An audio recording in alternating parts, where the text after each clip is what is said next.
For over 35 years as a practicing elder law attorney, my focus has been on three things in order to protect my clients' assets while they're going through long-term care.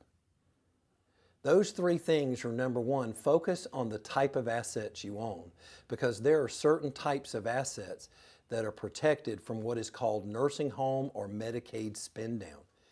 One of those is your home. Your home is the type of asset, single or married, that is protected if you go into a nursing home. The second thing we focus on is keeping ownership. The number one thing that most people do to unprotect themselves when it comes to long-term care, especially going into a nursing home, the one thing that will undo or reverse Medicaid planning is to give up ownership. Because there's penalties if you give up ownership. There's Medicaid look-back penalties, there's tax penalties, and there's loss of asset protection. You don't have to worry about incurring any of those penalties if you keep ownership of your assets.